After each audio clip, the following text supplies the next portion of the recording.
So Conan's out this week recording. He's been under the weather. Friend of the show, we're going to do a Raw review with my good friend, Mr. Vince Russo. Vince, what shows? What wrestling shows do you watch? Just Raw. That's it. You don't watch Dynamite. You don't watch Smack. You don't watch anything else. Just Raw. Just Raw. Yep. And you do the review with that Featherstone kid on for Sportskeeda, right? Actually, bro, I do two. I do it with Chris Featherstone for Sportskeeda, and then I do it with Ben and Stevie for russosbrand.com. Does Sportskeeda, are they sending you and me, are they sending us Christmas gifts for basically keeping their keeping that website alive? Because all they do is post every week stuff we say on the podcast.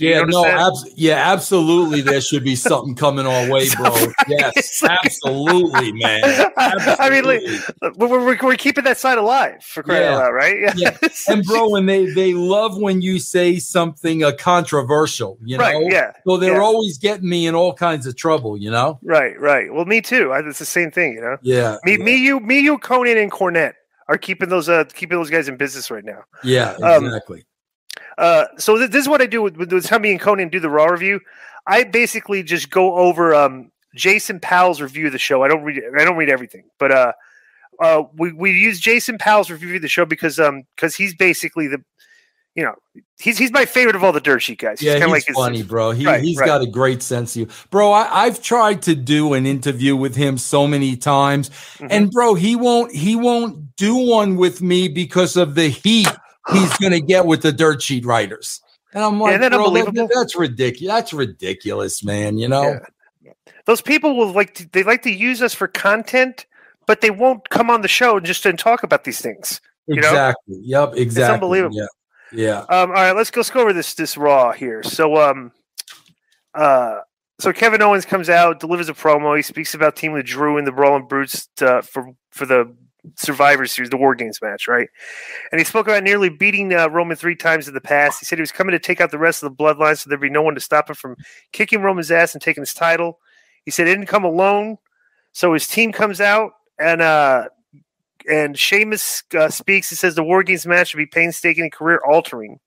Sheamus recalled telling Sami Zayn that he would be shocked by the 5th member of his team and then revealing that it would be Owens. McIntyre said the Bloodline have taken advantage of the numbers advantage, and that all ends on Saturday. And McIntyre asked the crowd if they are ready for war. The Judgment Day comes out, and Ripley said the Judgment Day runs Raw. Dom told the babyface to go to SmackDown and tell his deadbeat dad that he said hello. Balor said he hopes the Bloodline smashes the babyface team at Survivor Series, and Balor said the next time they show their ugly mugs on Raw, the Judgment Day won't be so nice. Sheamus noted he and Balor are Irish, so he doesn't respect Balor. Sheamus said he wants to get Balor in the ring for a singles match and shifted calling for the Judgment Day versus the Brawling Brutes on the spot. And Balor said they were speaking their language, and the priest said they accept, and they made the male Judgment Day wrestlers hit the ring, and they were quickly cleared by the Brawling Brutes.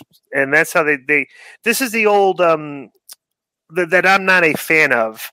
We're basically and then they have the match, and the match is like 15 minutes. Yeah. So Dom tries to leave, but then the OC comes out and they chase him back in the ring, and then Mia Yim comes out and she and Ripley starts brawling. Sheamus follows up with a bro kick on Dom and then pins him. And after the match, Balor attacks Sheamus after the match. They have a big brawl again, and Owens ends up kicking Balor and putting him down with a stunner while McIntyre sat back and watched the broadcast chair that Owens vacated. And Owens was on commentary during this too, by the way. Yeah. But this is like a half hour devoted to the first segment, and I'm not. I don't. You know, this to me is like where the writing gets lazy. Yeah. It's like where they go straight to the match. It's like, dude, this is a pretty big match.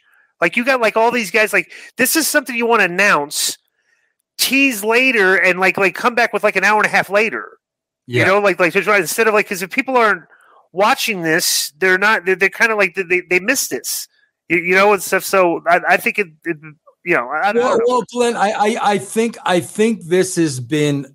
I think this has become Triple H's formula. Listen, bro, I always say this all the time, bro. There is a believe it or not, there is an art to writing a wrestling show. And basically the backbone of that show is the beginning, the middle, and the end, and you need to tie all that together. This has been, Triple H's trademark now. A lot of people come out in the first segment, bro, so we can get pop after pop after pop on all the entrances. And then in segment 2, he goes right into a match, and that's usually 30 to 40 minutes of the show. This has become a Triple H signature. And, bro, again, it's all this is to eat up time. There is no thought being put into this, no storyline. There's nothing compelling about it. It's literally just a way to eat up the first 30 or 40 minutes of Raw. Right. The thing, I'm going to get, because here's the thing. Sometimes they get pigeonholed into booking some of these pay-per-views because of the themes of the pay-per-views. And it's like, so the theme of this pay-per-view coming up is Survivor Series. I don't know if you watch the other shows, but basically the theme is, all right, we're going to highlight all these people fighting with each other at the same time. Right. And then that's the sell. You know what I'm saying? Like, and that's like repetitive, like throughout the show. And I'm not a fan of all the groups fighting each other. Eventually, I've just, me and you, we like the individual right. angles. Right. I will say this: I really like it's night and day Dominic's character as a heel versus babyface. Have you noticed this? Yeah, bro, but to me, bro, there's just some inconsistency. Glenn, I think, honestly, they had him being the heel this week. He's running away from Sheamus. Bro, this Dominic's character to me should be that not only does he believe he's the second coming of Eddie Guerrero, but he believes he's better. His father held him down because his father said he had to train for years and years and years because my father knew I was better than him. Right. He needs to be that cocky kid that really believes I'm better than Eddie. But rather than book him that way, because that will make people hate him, bro, they go right back to the heel. And why should he be when he's got 3 other people around him? I'll say this. Dominic listens to our show. Right. That is good advice. Like she should be like the guy that more cocky, bro. Because basically it's like him and Austin Theory. You look at them and like the thing is that they're punks. And right. like a punk right. needs to be more like, needs to be very confident, very like, just to make him, because people want to slap the kid in the face. Right. Right. You know what I'm saying? Right, so, yes. but his work is getting much better. Yeah. I watch things like that because I like the kid, So, his work is definitely his body language. He looks more realistic out there than he did, but he's just improving, So bro, it's funny when you say punk, because I swear to God, bro, this is what I'm talking about, Glenn, and I think this is the difference. Bro, I wrote for Shawn Michaels for many, many, many years.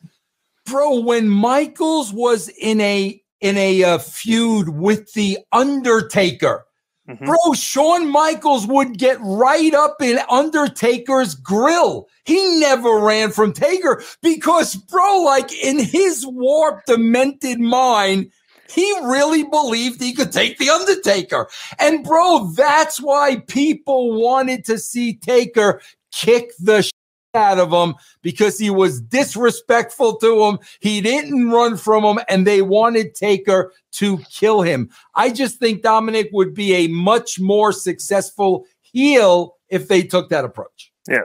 So the beauty of watching on I record this on Hulu, right? But for some inexplicable reason, Hulu condenses the recorded version down to like an hour and 40 minutes. So I don't get these wonderful segments like this. Johnny Gargano was shown walking backstage, and Kathy Kelly caught up with him and spoke about facing The Miz in a rematch. Gargano said he and Dexter Lumis had an agreement that Lumis wouldn't get involved in his business tonight, and he won't get involved in Lumis' business when he faces Miz next week. What do you think about this Johnny Gargano Miz? Bro, I gotta tell you something before we get to Gargano. There was one thing that Jason Powell didn't cover, and it was my favorite part of the first segment, bro. What? You talk about Glenn like the laziest booking in the world. So the two teams are out there. They make the challenge for the match, right? The announcers go, ladies and gentlemen, during commercial, we're going to find out if this match is going to be made official. I'm like, are you guys freaking kidding me? Like, right. Are we that freaking lazy?